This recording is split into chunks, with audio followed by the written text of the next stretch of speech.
Well, hello and welcome to our Bible study time. We are continuing our study in Genesis and we're looking at Isaiah finding the love of his life.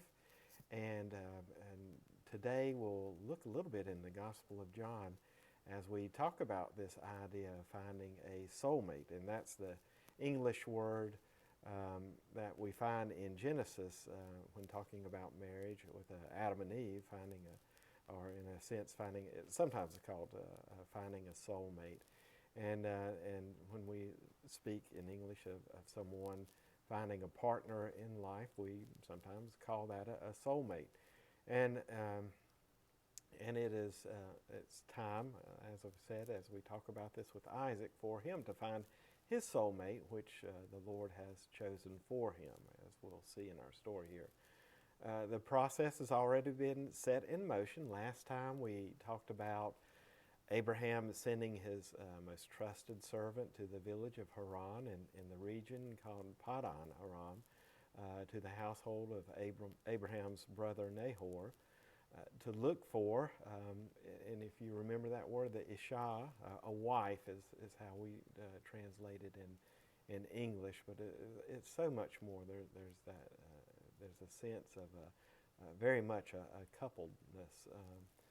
So the servant's been sent to find a wife for Isaac, a soulmate, and we read how the servant arrived at the well in Haran about sundown. He said a prayer and then immediately had a divinely arranged encounter with a remarkable girl named Rebecca. So we'll say this, a woman at the well. And when we hear this story, maybe some of us, our minds maybe thought about the story of the woman at the well that Jesus encountered in the New Testament. And this encounter was with a Samaritan woman who was recorded in the 4th chapter of John. But the original prototypical woman at the well lived long, long before the one John described. The original, I'm going to call it prototypical woman at the well, was none other than Rebecca.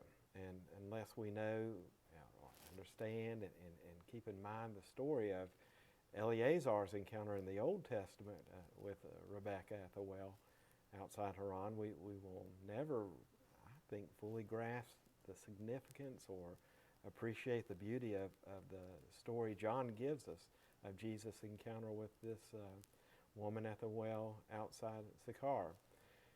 It's not only Rebecca's, the Rebeccas of the world, the pure, the young, the beautiful, the servant-minded, the innocent for whom the wells of Scripture have been opened, offering participation in the Lord's plan of the Messiah's redemption. Those wells have also been opened to those of us who are Rebecca's complete opposite. Rebecca is described in Scriptures as a virgin, not known intimately by a man. She was a prototypical young, pure, and chaste person. The Samaritan woman at the well, on the other hand, was none of the things we just talked about, pure and chaste. She was representative of the exact opposite prototype. She was, in fact, described as having had 5 husbands and living at the time of that encounter with yet another man, a man not her husband. She was selected, I think, for this encounter.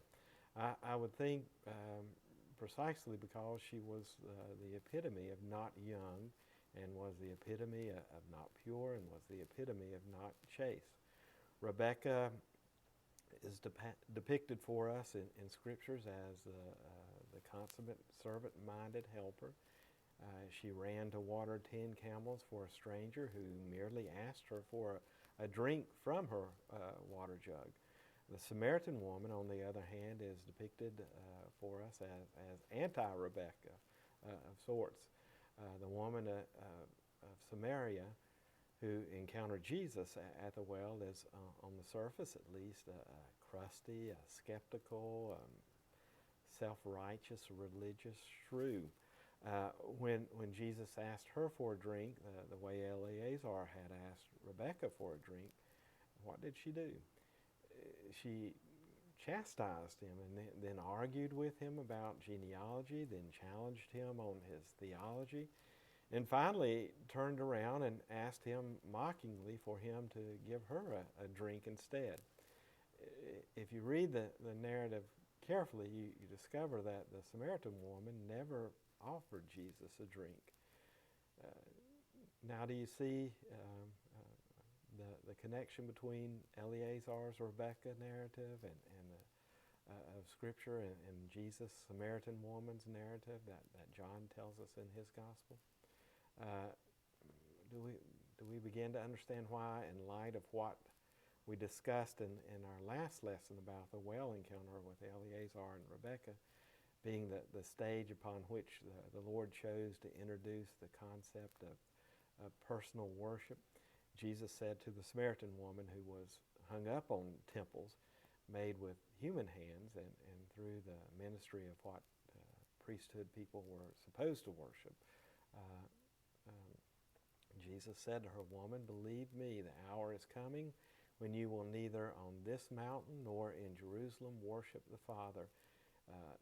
You worship what you do not know. We know what we worship, for salvation is of the Jews. But the hour is coming, and now is, when the true worshipers will worship the Father in spirit and truth. For the Father is seeking such to worship him. God is spirit, and those who worship him must worship in spirit and truth." And that's John chapter 4, verses 21 through 24. I imagine John's original readers understood the obvious parallels in the two stories. John's readers knew Jesus was saying that Rebekah's descendants, his own covenant people, had become like the Samaritan woman. They understood that Jesus was saying that they, like the Samaritan woman, had become polluted by intimate relationships with the secular world around them. They understood that he was telling them they had, like the Samaritan woman, become hardened by sin. They understood that Jesus was telling them that he knew they had, rather than waiting for their soulmate, given themselves and their virtue to multiple husbands and illicit lovers. They had given themselves to abusive and sinful kings, corrupt priests, as well as corrupt foreign generals. To the extent they had cut themselves off from the true well of living water, which the Lord has opened for their ancestors. John's original audience probably understood that Jesus was teaching through this passage that Rebekah's descendants were, unbeknownst to them, now trapped in a religious system of false temples and empty theology.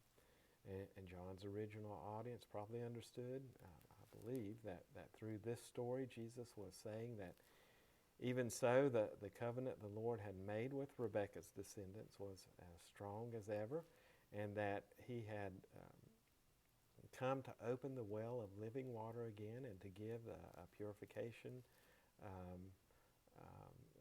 the Hebrew word mikvah, to his bride in this living water that would cleanse her of every spot, blemish, and wrinkle, and restore her to the purity and the passion of Rebekah.